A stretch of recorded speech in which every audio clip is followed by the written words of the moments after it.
Tanimu Akawo na ɗaya daga cikin dattawa a masana'antar fina-finan Hausa. A kwanakin nan labari ya rika yawo a kafafen sada zumunci cewa a wata hira da yi da gidan rediyon Vision FM da ke Abuja, ya yi kira abokan sana'arsa da suka hada da jaruma Hadiza Gabon da kuma Maryam Yahaya a matsayin karuwai.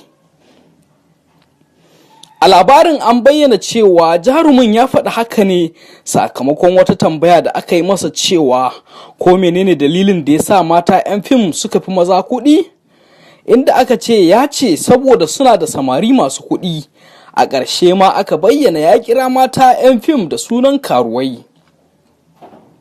A hirar da jaridar Aminiya ta yi da jarumin, ya ce ƙazafi aka yi masa kuma yana yunƙurin ɗaukar matakin shari'a don ya nuna wa duniya cewa ƙazafi aka yi masa. Ga yadda tattaunawarsu da jaridar Aminiya ta kasance.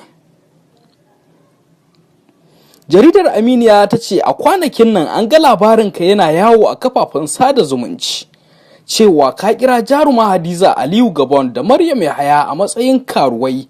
Ko menene sahihancin wannan labari? A gaskiya ba ni bane. Na yi baƙin ciki da wannan labari. A zahirin gaskiya, kimanin watanni 7 da ta wuce na yi hira da gidan rediyo na Human Right da ke Abuja. An naɗi muryata an kuma ɗauke ni a bidiyo. Babu wurin da na kira sunan Hadiza Gabon ko Maryam Yahaya, sannan na kira su da sunan karuwai. Kimanin watanni 7 ɗin an yi ta kirana ana tambayata ta yaya zan yi haka. Na ce ba ni ba ne ba, ban faɗi abu makamancin haka ba. Ana iya tunawa ko a lokacin ma Hadiza Gabon ta kira abokin aikina Al'amin Buhari, kasancewar ba ta da lambata. Ni ma ba ni da tata. Al'amin ya sanar da ita ba abin da na faɗa ba kenan. Na samu labarin ma ta yi ikirarin kai ni ƙara. Amma ta je gidan rediyon Human Right ɗin ta gane ba abin da na faɗa ba kenan.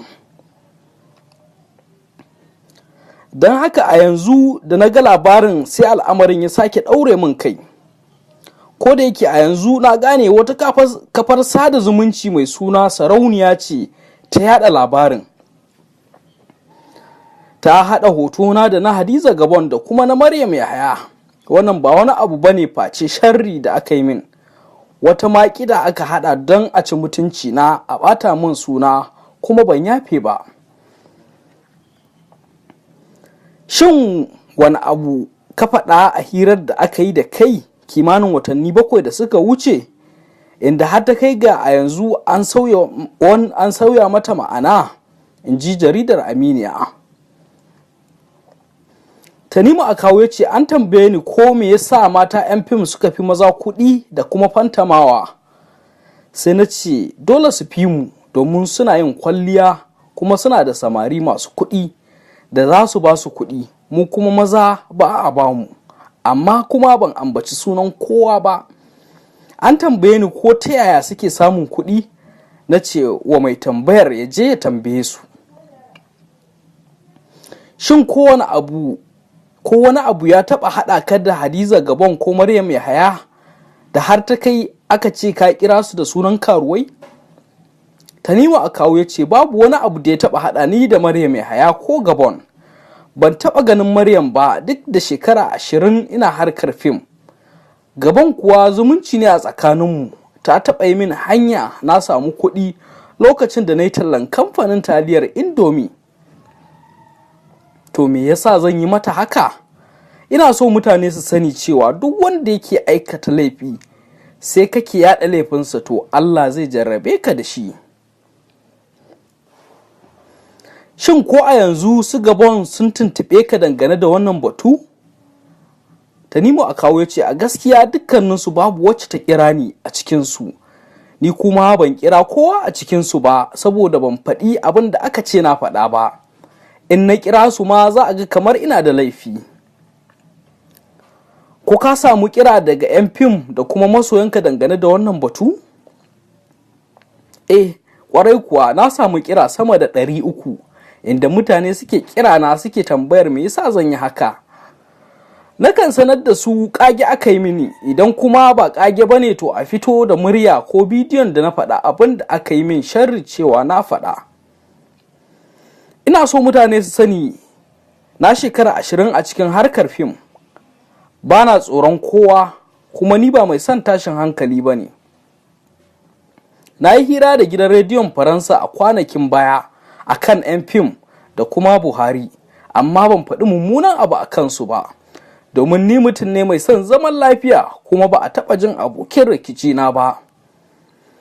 Don haka idan har na faɗa ba zan yi musu ba, saboda bana jin tsoron kowa. Idan kuma da a ce na faɗa sannan na gane cewa na yi kuskure, to zan fito duniya in faɗa in ce na yi kuskure a yafe min, saboda shi ɗan adam ajizi ne. Amma ban faɗi haka ba, wannan al'amari ya sa ni baƙin ciki sosai. Ko a lokacin da al'amarin ya faru, shin ka yi yunƙurin ɗaukar wani mataki? Ƙwarai kuwa na yi yunƙuri don in gano waɗanda suka aikata hakan, amma na kasa, domin labari ne yake yawo a kafar sada zumunci kawai. Ko a lokacin da aka sace min mota, na nemi na yi tracking ɗinta, amma abin ya faskara. Shi yasa na haƙura a wannan lokacin, na ja Allah ya isa, na kuma baro Allah komai. A yanzu wani mataki kake so ka ɗauka? A yanzu zan je gidan rediyo na Human Rights in sake hira, sa'an nan zan yi bincike. Idan har na gano wanda ya aikata min haka, to zan ɗauki matakin shari'a.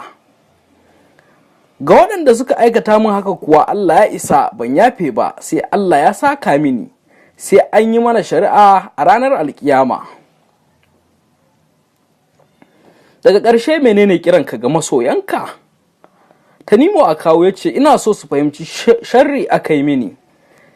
Na san sun ji babu daɗi, amma su yi haƙuri. Zan bi dukkan matakan da suka kamata wajen gano waɗanda suka yi mini haka. Ga 'yan fim kuwa ina so su sani ba zan taɓa aibanta masana'antata ba. Ko da ma akwai masu laifi, ba zan shiga kafar yada labarai in yayata ba, sai dai in same su in yi musu nasiha. Wannan shine cikakkiyar tattaunawar da jarumi Tanimu Akawo ya yi da jaridar Aminiya, wanda take fita a ranar Juma'a akan wannan batu da aka ce ya kira jarumai Maryam Yahaya da kuma Hadiza Gabon a matsayin karuwai. To da fatan Allah ya kyauta. Ku danna subscribe domin samun shirye-shiryenmu a kowane lokaci. Mun gode.